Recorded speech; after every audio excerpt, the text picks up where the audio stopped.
ఓం శ్రీ గురుభ్యో నమః. ఓం గం గణపతయే నమః. వాగర్ధావివ సంపృక్తో వాగర్ధ ప్రతిపత్తయే జగతః పితరో వందే పార్వతీ పరమేశ్వరో. ఉమామహేశ్వరాభ్యాం నమః.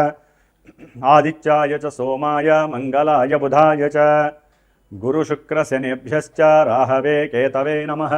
సూర్యాది నవగ్రహ దేవతాయే నమః.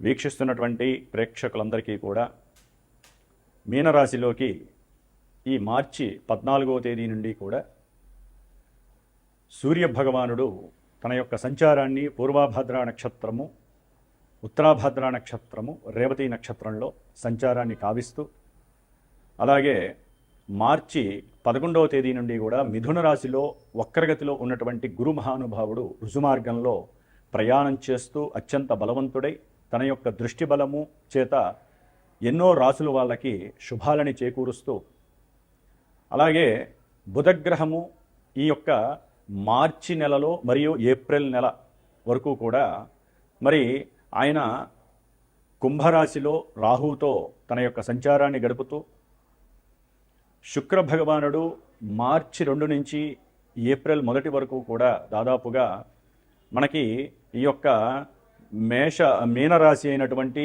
ఉచ్చస్థితగతుడై, అట్లాగే రాహువు కుంభరాశిలో, కేతువు సింహరాశిలో, అలాగే కుజభగవానుడు రాహువుతో కలిసి దాదాపుగా ఏప్రిల్ 1వ తేదీ వరకు కూడా కుంభరాశిలో సంచారం చేస్తూ, మీనరాశిలో ఉన్నటువంటి శని భగవానుడితో ఏప్రిల్ 2వ తారీఖు నుండి కూడా తన యొక్క ప్రయాణాన్ని చేస్తూ ఉన్నాడు.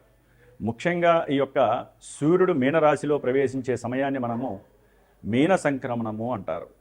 ఇది మార్చి 14 నుంచి ఏప్రిల్ 15వ తేదీ వరకు కూడా ఈ సూర్య భగవానుడు మీనరాశిలో సంచరిస్తూ, మిగతా గ్రహాలన్నీ కూడా ఈ విధంగా సంచరిస్తూ, చంద్రుడు 2.5 రోజులకి ఒక్కొక్క రాశిని సంచరిస్తూ మేషాది మీనరాశి పర్యంతము ఏ రాశుల వారికి, అట్లాగే అశ్విన్యాది రేవతి నక్షత్ర పర్యంతం ఏ నక్షత్రాల వారికి, అట్లాగే ఒక్కొక్క రాశిలో కూడా నామాక్షరాలు కలిగినటువంటి వారందరికీ కూడా ఈ యొక్క గ్రహాల యొక్క స్థితిగతులు ఏ విధంగా వారిని పరిపాలిస్తూ, కొంతమంది రాశుల వారికి శుభాలని, కొంతమంది రాశుల వారికి ఇబ్బందుల్ని కలుగజేస్తూ ఉంటాయో తెలుసుకుంటూ, మరి మేషరాశి పర్యంతము మీనరాశి వారికి ఈ మార్చి 14వ తేదీ నుండి ఏప్రిల్ 15వ తేదీ వరకు ఏ విధమైనటువంటి గ్రహ స్థితిగతులు కల్పింపజేస్తూ ఉంటాయో తెలుసుకుందాం. వృశ్చిక రాశి వారికి మార్చి 14వ తేదీ నుండి ఏప్రిల్ 15వ తేదీ వరకు సూర్యగ్రహము మరి మీనరాశిలో సంచరించేటటువంటి ఈ సమయము, వీరికి 5వ రాశిలో రవి సంచారము, శనిగ్రహ సంచారము, అట్లాగే ఏప్రిల్ 2వ తేదీ నుండి కుజగ్రహము, అంటే వీరి యొక్క జన్మ రాశ్యాధిపతి అయినటువంటి కుజగ్రహము 5వ రాశిలో రవి శనులతో పాటు వీరి యొక్క సంచారం, అంటే దాదాపుగా ఈ 5వ స్థానంలో సంచారం వలన వీరు చేస్తున్నటువంటి పరువు కలిగినటువంటి భద్రతాపరమైనటువంటి, లేకపోతే రాజకీయ రంగంలో కానీ ఉన్నతమైనటువంటి ఎవరైతే పోర్ట్ఫోలియోల్లో ఉన్నారో, ఎవరైతే ఉన్నత ఉద్యోగ స్థితుల్లో ఉన్నారో వారందరికీ కూడా ఉద్యోగాదుల్లో చాలా ఇబ్బందులు కలుగుతున్నాయి. ఉన్న ఉద్యోగాల్లోంచి తీసివేయటం జరుగుతోంది. అలాగే ఇంకో రకంగా దీని ఉపయోగం ఏంటంటే, ఏదైనా దీర్ఘకాలిక అనారోగ్యాలు ఇబ్బందులు పడుతూ ఊరికనే హాస్పిటల్స్కి వెళ్ళేటటువంటి పరిస్థితులు ఉన్న వారికి ఈ నెల కొంత ఉపశమనం కలుగుతోంది. చాలా వరకు కాస్త లాభకరమైనటువంటి పరిస్థితి, అంటే అనారోగ్యాల యొక్క నివృత్తి జరుగుతోందని చెప్పుకోవచ్చు. ఉద్యోగాదుల్లో మాత్రము తీవ్రమైనటువంటి పరిస్థితులు మిమ్మల్ని కబలించి వేస్తున్నాయి. అట్లాగే ఒక్కోసారి కంచం ముందు, విస్తర ముందు పంచభక్ష పరవాన్నాలు ఉండి అవి తినాలనే కోరిక, ఆసక్తి ఉన్నప్పటికీ మీ కళ్ళ ముందు ఉన్నటువంటి సమస్యలకి ఈ యొక్క ఆహారము తిని ఉపయోగం ఏముంది అని ఒక మానసిక నిర్వేదము, నిరుత్సాహత మీకు ఇబ్బందిగా ఉంటుంది. ఎందుకంటే వృశ్చిక రాశి వారికి గురుగ్రహ అనుగ్రహం లేకపోవటం, మార్చి 11 నుంచి గురుగ్రహము కాస్త అనుకూలమైనటువంటి పరిస్థితులను కలిగజేసే స్థితి కలుగుతోంది. ఎందుకంటే గురువు వక్రించిన పరిస్థితి నుంచి చక్కగా అనుకూలంగా వారు గురుగ్రహము రుజుమార్గంలో ప్రయాణం చేస్తూ ముందు ముందు కాలాలలో వీరికి కాస్త ఆర్థికపరమైనటువంటి పరిస్థితులు ఇవ్వడానికి అవకాశం ఉంది. సంతాన రీత్యా కొంత నెగిటివ్ రోల్ నుంచి తప్పించుకొని ముందు ముందు కాలాలలో పరిస్థితులు అనుకూలించవచ్చు. ఇప్పుడు మాత్రము ఆర్థికంగా అయిన వాళ్ళ నుంచి కాస్త ధన నష్టాలు, సంతానపరంగా కొన్ని నష్టాలు, ఇబ్బందులు కలుగుతున్నాయి. వృశ్చిక రాశి వారికి పంచమంలో ఉన్నటువంటి రవి మరియు శని, అట్లాగే శుక్రుడు మార్చి 27 వరకు కూడా అక్కడే ఉంటాడు. అంటే గ్రహస్థితి అంత అనుకూలంగా లేదు. వృశ్చిక రాశి వారికి ఉద్యోగరీత్యా, ఆరోగ్యరీత్యా, ధనరీత్యా, భార్యాభర్తల మధ్య అన్యోన్యత రీత్యా, ముఖ్యంగా ప్రేమికులకి ప్రేమయందు తెలియని అపోహలు, అపార్థాలు, ఇబ్బందులు, గృహంలో ఒప్పుకోకపోవటము, వీరు చేసేటటువంటి వృత్తి ఉద్యోగ పరంగా ఎక్కడో మేనిఫెస్టేషన్ అనేటటువంటి తప్పడము, వీరి ఉద్యోగం ఎక్కువ ధనం వచ్చేటటువంటి ఉద్యోగం, అవతల వారి యొక్క ధనం తక్కువగా వచ్చేటటువంటి ఉద్యోగం, దీనివలన వీరు వివాహం దగ్గర దాకా వచ్చినప్పటికీ, ప్రేమ వ్యవహారాల్లో ముందుకు వచ్చినప్పటికీ మార్చి 29 తర్వాత శుక్రగ్రహ ప్రతికూలత్వం వలన వీరికి కాస్త ప్రేమయందు ఎడబాటు, అలాగే వివాహం చేసుకున్న వాళ్ళకి, చేసుకుందాం అనుకున్న వాళ్ళకి కూడా ఎడబాట్లు కలగడానికి అవకాశాలు ఉన్నాయి. మానసిక రుగ్మతలు అధికంగా ఉంటాయి. వచ్చే లాభాల యొక్క స్థితిగా తగ్గుతుంది.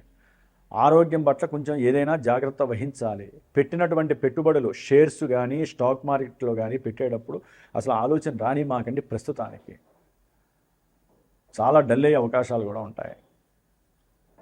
కాబట్టి ఉన్నంతలో చతుర్థంలో వృశ్చిక రాశి వారికి రాహు ఉండటం ద్వారా మాతృ సంబంధిత కొన్ని అనారోగ్య సూచనలు, విద్యార్థులకైతే గనక విద్యా ఆటంకాలు, ప్రతిబంధకాలు, భంగాలు కలిగి విద్యయందు ఆసక్తి తగ్గటము, లేనిపోని ఆలోచనలకి పరాలోచనలు వీరి మీద నెత్తిమాడబడటం, దాని ద్వారా ఆలోచనలు పాజిటివ్ కన్నా నెగిటివ్ వైపుకి తీసుకువెళ్ళటము, లేనిపోని అలవాట్లు చేసుకోవటం, ఫ్రెండ్స్తో కలిసి ఉండటము, ఫ్రెండ్స్తో దుర్భాషలాడటము, ఫ్రెండ్స్ ద్వారా కూడా నెగిటివ్నెస్ని కొని తెచ్చుకోవటము, ఇలాంటివన్నీ జరగడానికి అవకాశం ఉంది.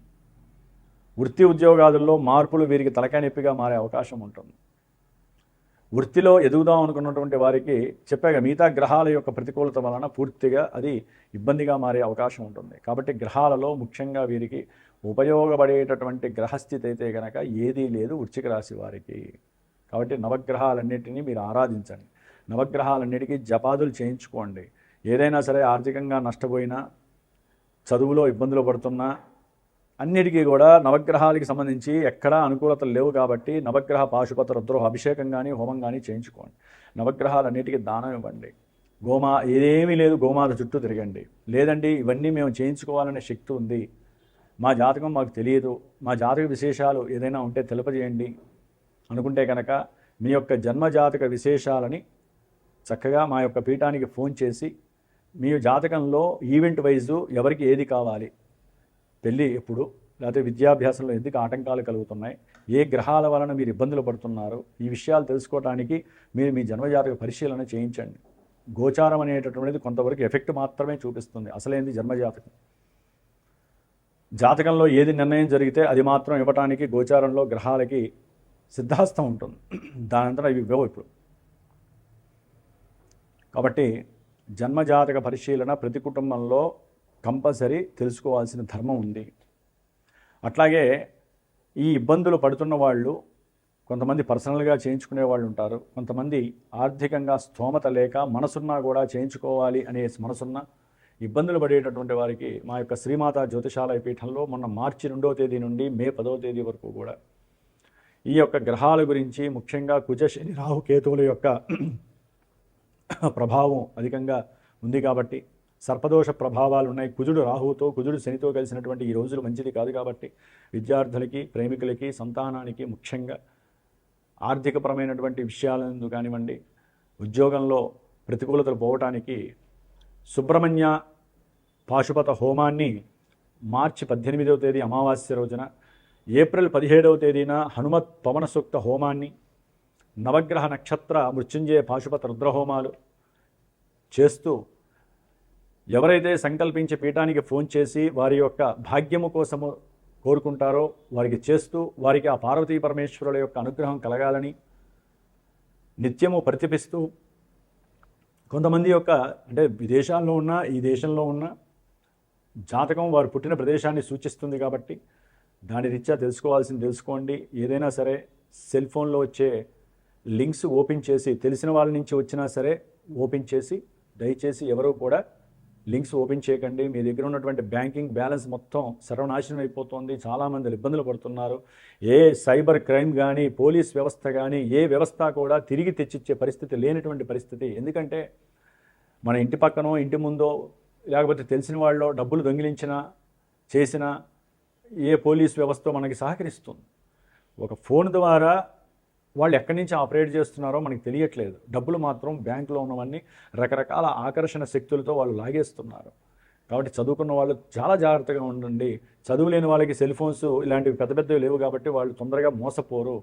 కాబట్టి చాలా తస్మాత్ జాగ్రత్తగా ఉండండి. ఆర్థిక లావాదేవీల విషయాలలో ఎవరిని నమ్మాలన్నా డైరెక్ట్గా ఫోన్ ద్వారా వీక్షించి వారితో మాట్లాడి మీరు ధనాన్ని అవతల వాళ్ళకి పెట్టుకోవటం ద్వారా మీకు మానసిక తృప్తి కలుగుతుంది. ఇది మాత్రం గుర్తుపెట్టుకోండి. సర్వే జనాః సుఖినో భవంతు. ఓం శ్రీమాత్రే నమః.